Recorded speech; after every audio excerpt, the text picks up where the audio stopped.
Hello friends, आपका अपने YouTube channel उत्तर जी के ट्रिक में स्वागत है। आज जो है मैं स्टैटिक प्रश्न के स्टैटिक जो है बहुत ही महत्वपूर्ण प्रश्न लेकर आया हूँ आगामी परीक्षा को देखते हुए। जैसे कि आपको मालूम है, पैट का एग्ज़ाम जो है पास में ही आ चुका है और भी बहुत सारे जो है भर्तियाँ हैं जिनके एग्ज़ाम होने हैं। चलिए फ्रेंड्स, देर न करते हुए क्लास शुरू करते हैं। आज की क्लास जो है बहुत ही महत्वपूर्ण होगी पेपर की दृष्टि से। आज का हमारा फर्स्ट प्रश्न है, रावत भाटा परमाणु संयंत्र किस राज्य में है? यानी कि जो रावत भाटा परमाणु संयंत्र है, ये किस राज्य में है?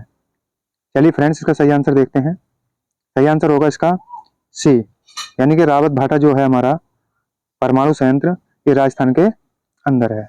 और आपको पता होगा केगा किस राज्य में है? केगा केगा तो ये पड़ता है कर्नाटक में। यहाँ से ये भी हमें याद रखना है। और आपको पता होगा कलपक्कम कहाँ पर है? तमिलनाडु के अंदर है। कलपक्कम जो परमाणु संयंत्र है, ये किस राज्य में पड़ता है? तमिलनाडु में पड़ता है। चलिए फ्रेंड्स, नेक्स्ट प्रश्न देखते हैं। नेक्स्ट प्रश्न है हमारा, लौटता हुआ मानसून किस राज्य में वर्षा करता है? यानी कि जो लौटता हुआ मानसून है, ये किस राज्य में वर्षा करता है? चलिए फ्रेंड्स, का सही आंसर देखते हैं। सही आंसर होगा इसका ए, तमिलनाडु। तमिलनाडु राज्य में जो है लौटता हुआ मानसून वर्षा करता है। सर्वाधिक जो वर्षा होती है भारत में, ये कहाँ होती है? तो ये होती है चेरापूंजी, यानी कि मानसिन मानसिनराम मेघालय। मेघालय में जो है सर्वाधिक वर्षा होती है। और आपको पता होगा केरल में जो है आम्र वर्षा होती है। आम्र वर्षा कहाँ होती है? ये केरल में होती है। नेक्स्ट क्वेश्चन देखते हैं। नेक्स्ट क्वेश्चन आता है हमारा, उकाई परियोजना किस नदी पर है? यानी कि उकाई जो परियोजना है, ये किस नदी पर है? चलिए फ्रेंड्स, इसका सही आंसर देखते हैं। उकाई जो परियोजना है, ये इसका ऑप्शन सही होगा सी, यानी कि ताप्ती नदी। उकाई परियोजना जो है ये कहाँ पड़ती है? गुजरात में पड़ती है। गुजरात में। यहाँ से ये भी हमें याद रखना है। नेक्स्ट क्वेश्चन देखते हैं। नेक्स्ट क्वेश्चन आता है हमारा, उरी परियोजना किस नदी पर है?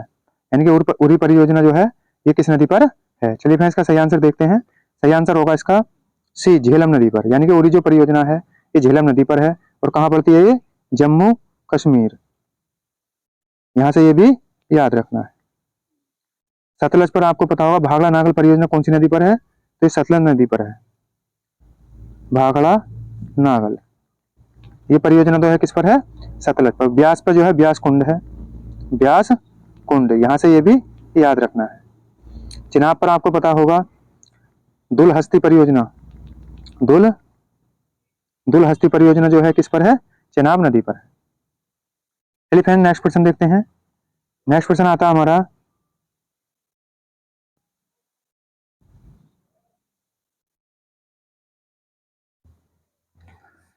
भारत की सबसे पुरानी घाटी दामोदर घाटी किस राज्य में है? यानी कि भारत की जो है सबसे पुरानी घाटी दामोदर घाटी, ये किस राज्य में है? चलिए फ्रेंड्स, इसका सही आंसर देखते हैं। सही आंसर होगा इसका ए, झारखंड राज्य में। भारत की सबसे पुरानी घाटी दामोदर घाटी, ये जो दामोदर घाटी है झारखंड के अंदर है। और आपको पता होगा पलामू टाइगर रिजर्व कहाँ पर है? पलामू जो टाइगर रिजर्व है ये भी झारखंड में ही पड़ता है। और यहाँ से ये भी आपको याद रखना है, जो हमारी झरिया खान है, झरिया कोयले की खान है, ये कोयले की, ये कहाँ पड़ती है? ये भी हमारी झारखंड में ही पड़ती है। नेक्स्ट क्वेश्चन देखते हैं। नेक्स्ट क्वेश्चन आता है हमारा, प्रार्थना समाज की स्थापना कब की गई? यानी कि प्रार्थना समाज की जो स्थापना हुई थी ये कब की गई? चलिए फ्रेंड्स, का सही आंसर देखते हैं। सही आंसर होगा इसका बी, 1867 में। 1867 में प्रार्थना समाज की स्थापना की गई। उसकी स्थापना किसने की थी? आत्माराम पांडुरंग ने। आत्माराम पांडुरंग ने। यहाँ से ये भी याद रखना है। 1875 में जो है आर्य समाज की स्थापना की गई थी। आर्य समाज की स्थापना 1875 में दयानंद सरस्वती ने की। 1800 जो है 28 में ब्रह्म समाज की स्थापना की गई। यहाँ से ये भी याद रखना है। और किसने की थी? राजा राम मोहन राय ने। नेक्स्ट क्वेश्चन देखते हैं। नेक्स्ट क्वेश्चन आता है हमारा, विश्व नर्स वर्ष घोषित किया गया था। यानी कि विश्व नर्स वर्ष किस वर्ष को घोषित किया गया? चलिए फ्रेंड्स, का सही आंसर देखते हैं। सही आंसर होगा इसका बी। 2020 को जो है विश्व नट्स वर्ष घोषित किया गया, और 2023 को जो है मोटा अनाज वर्ष घोषित किया गया, और 1975 को जो है अंतर्राष्ट्रीय महिला वर्ष घोषित किया गया, अंतर्राष्ट्रीय महिला वर्ष घोषित किया गया। चलिए फ्रेंड्स नेक्स्ट प्रश्न देखते हैं। नेक्स्ट प्रश्न आता है हमारा, कामाख्या माता मंदिर किस राज्य में है? यानी कि कामाख्या माता मंदिर जो है ये किस राज्य में है? चलिए फ्रेंड्स का सही आंसर देखते हैं। सही आंसर होगा इसका डी, असम। कामाख्या माता मंदिर असम के अंदर है। अंबुबाची मेला कहाँ लगता है? ये भी असम में ही लगता है। और डिग बोई जो तेल संयंत्र है ये कहाँ पर है? ये भी असम के अंदर ही है। चलिए फ्रेंड्स नेक्स्ट क्वेश्चन देखते हैं। नेक्स्ट क्वेश्चन आता है हमारा, पंचतंत्र के लेखक कौन है? यानी कि पंचतंत्र जो है इसके लेखक कौन है? चलिए फ्रेंड्स का सही आंसर देखते हैं। इसका सही आंसर होगा ए, विष्णु शर्मा। पंचतंत्र के जो लेखक हैं वो विष्णु शर्मा है। नेक्स्ट क्वेश्चन देखते हैं। नेक्स्ट क्वेश्चन आता है हमारा, डेल्टा नए बनाने वाली सबसे बड़ी नदी कौन सी है? यानी कि भारत में जो है डेल्टा नए बनाने वाली सबसे बड़ी नदी कौन सी है? चलिए फ्रेंड्स का सही आंसर देखते हैं। सही आंसर होगा इसका सी, नर्मदा नदी। नर्मदा नदी जो है डेल्टा नए बनाने वाली भारत की सबसे बड़ी नदी है। और कौन कौन सी नदी डेल्टा नहीं बनाती? तो एक शॉर्ट ट्रिक है हमारी, समानता। इससे हमारा से बनता है साबरमती, मैं से बनता है माही, और न से बनता है नर्मदा, और ता से बनता है ताप्ती। ये नदी जो है हमारी, ये नदी हमारी डेल्टा नहीं बनाती। चलिए फ्रेंड्स नेक्स्ट क्वेश्चन देखते हैं। नेक्स्ट क्वेश्चन आता है हमारा, पश्चिम बंगाल का शोक किस नदी को कहा जाता है? यानी कि पश्चिम बंगाल का शोक किस नदी को कहा जाता है? चलिए फ्रेंड्स का सही आंसर देखते हैं। सही आंसर होगा इसका बी, दामोदर नदी को जो है पश्चिम बंगाल का शोक कहा जाता है। दामोदर की जो लंबाई है 540 किलोमीटर है, वो कहाँ से निकल कर आती है? झारखंड से। झारखंड में आपको पता होगा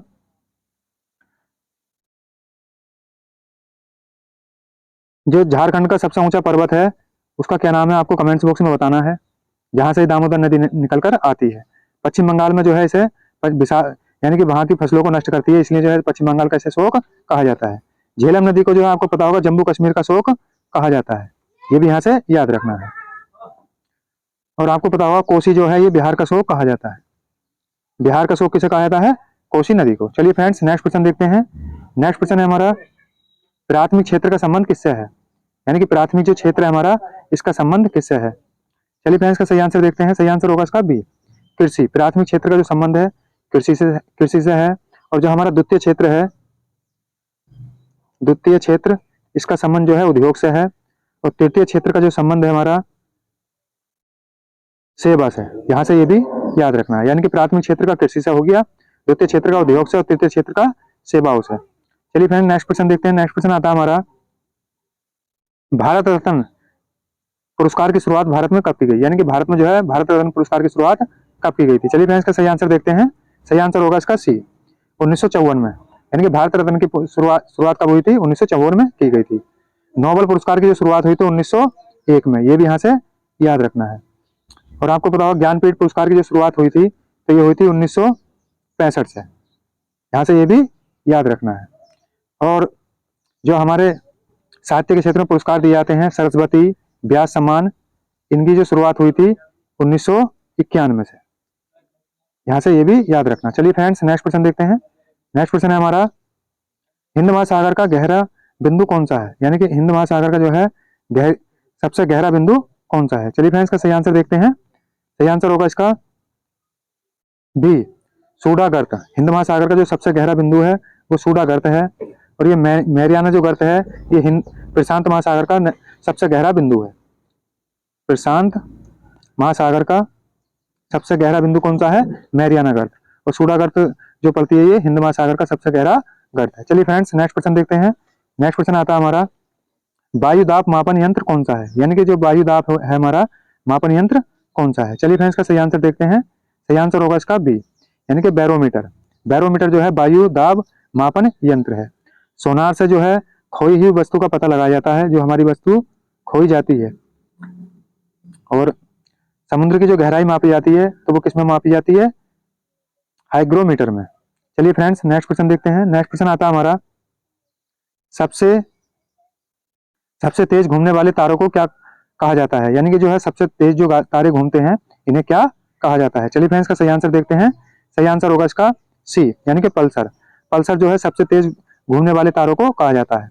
और जो है तेज घूमने वाले तारों को जो है जो प्रतिपादित किया था, ये किसने किया था? केपलर ने। केपलर, यहां से ये भी याद रखना है। सबसे चमकीला तारा कौन सा है?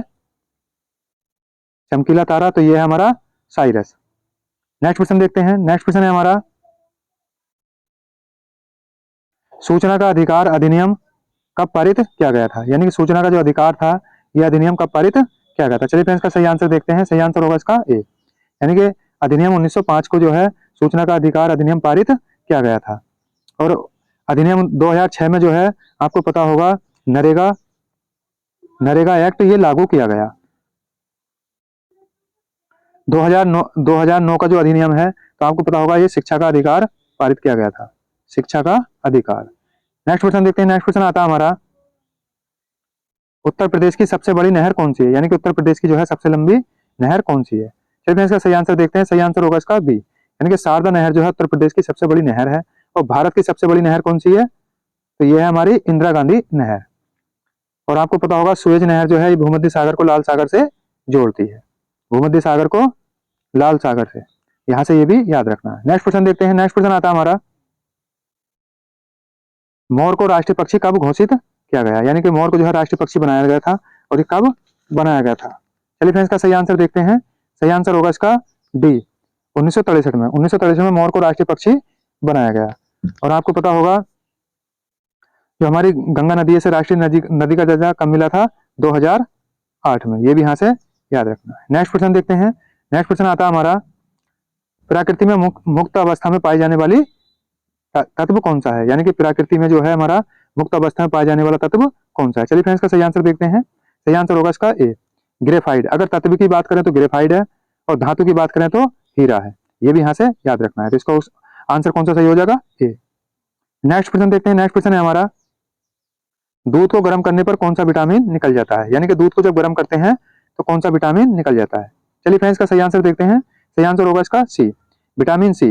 विटामिन सी जो है दूध को गर्म करने पर विटामिन सी निकल जाता है। दूध को फाड़ने का काम कौन करता है? रेनिन। यहां से ये भी याद रखना है। चलिए फ्रेंड्स, नेक्स्ट क्वेश्चन देखते हैं। नेक्स्ट क्वेश्चन है हमारा, कौन सा विटामिन जल और वसा दोनों में घुलनशील है? यानी कि ऐसा कौन सा विटामिन है जो जल और वसा में दोनों में घुलनशील है? चलिए फ्रेंड्स, का सही आंसर देखते हैं।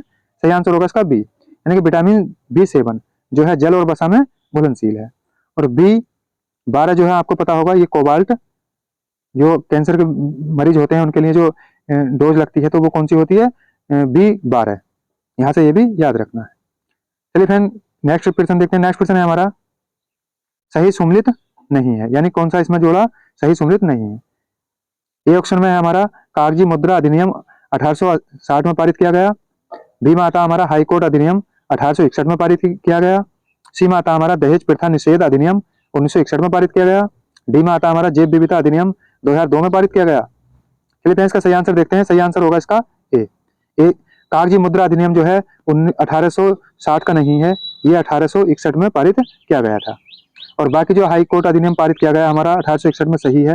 दहेज प्रथा जो अधिनियम था निषेध अधिनियम, ये 1961 का सही है। जैव विविधता अधिनियम जो पारित किया गया था 2002 में, ये सही है। तो इसका जो आंसर सही हो जाएगा वो ए सही है। चलिए फ्रेंड्स, नेक्स्ट क्वेश्चन देखते हैं।